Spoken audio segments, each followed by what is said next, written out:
Assalamualaikum warahmatullahi wabarakatuh. Pada video kali ini, saya akan menyampaikan rangkuman dari salah satu kajian dakwah di YouTube yang membahas tentang iman kepada kitab-kitab Allah Subhanahu wa taala.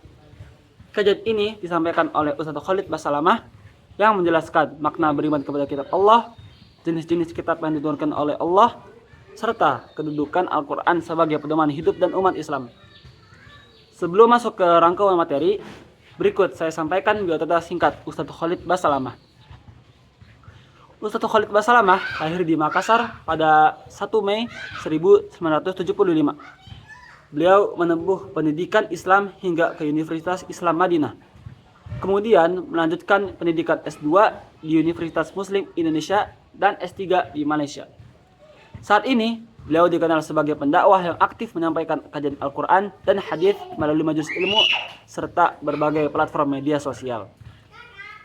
Baik, langsung saja kita masuk ke poin-poin penting yang disampaikan dalam video kajian tersebut. Pertama, cara wahyu diturunkan. Wahyu tidak turun langsung dalam bentuk kitab, melainkan sebagai syariat. Nabi Muhammad SAW menerima wahyu melalui perantara malaikat Jibril dengan berbagai cara, seperti dalam wujud aslinya, menyerupai manusia, melalui mimpi, atau seperti suara lonceng yang sangat keras. Yang kedua adalah sejarah penulisan Al-Quran. Pada masa Nabi Muhammad SAW, ayat-ayat Al-Quran ditulis secara terpisah di kulit hewan, pelepah kurma, dan batu. Penyatuan Al-Quranul Karim menjadi satu mushaf dilakukan pada masa Khalifah Utsman bin Affan radhiyallahu anhu, berdasarkan urutan ayat yang diajarkan langsung oleh Nabi, bukan hasil karangan manusia. Yang ketiga adalah kitab-kitab yang wajib diimani. Umat Islam wajib mengimani kitab-kitab Allah, yaitu Suhuf Nabi Ibrahim, Taurat Nabi Musa, Zabur Nabi Daud, dan Injil Nabi Isa, dan yang terakhir adalah Al-Quran yang diturunkan kepada Nabi Muhammad SAW. Yang keempat adalah kedudukan Al-Quran sebagai penyempurna. Al-Quran merupakan kitab terakhir yang berfungsi sebagai penyempurna dan korektor kitab-kitab sebelumnya. Al-Quran menjadi satu-satunya standar hukum dan pedoman hidup yang berlaku bagi umat manusia hingga akhir zaman.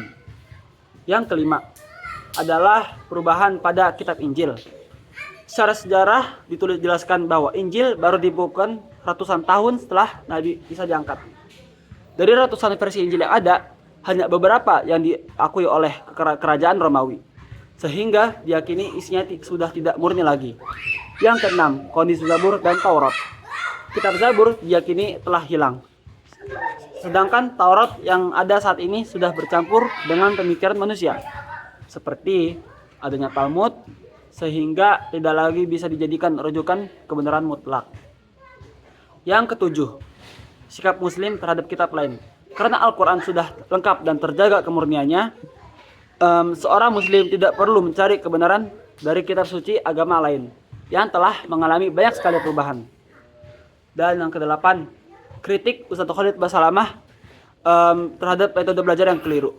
Ustaz Khalid mengingatkan agar umat Islam tidak mempelajari agama lain langsung dari tokoh agama tersebut tanpa bekal ilmu Islam yang kuat, karena hal itu dapat menimbulkan keraguan dan kebingungan. Yang kesembilan, tips berdakwah kepada non-muslim. Bagi orang awam, tidak dianjurkan berdebat soal kitab agama lain. Dakwah bisa dilakukan dengan pendekatan yang santai, misalnya dengan mengajak berbicara tentang keindahan Islam. Dan yang ke-10 adalah mempermudah orang masuk Islam. Jika ada seseorang non-muslim yang ingin masuk Islam, hendaknya segera dituntun untuk bersyahadat tanpa dipersulit atau ditunda. Karena hidayah adalah sesuatu yang sangat berharga dan ajal tidak ada yang tahu kapan akan datang ke kita.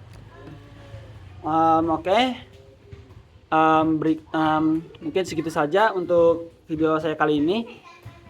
Ya, saya telah membuat 10 poin tentang isi kajian tersebut, dan ya, semoga bermanfaat. Dan bila ada kesalahan itu datang dari saya, dan jika ada yang kebenaran itu datangnya langsung dari Allah Subhanahu wa taala. Oke, mungkin segitu saja video saya kali ini. Wassalamualaikum warahmatullahi wabarakatuh.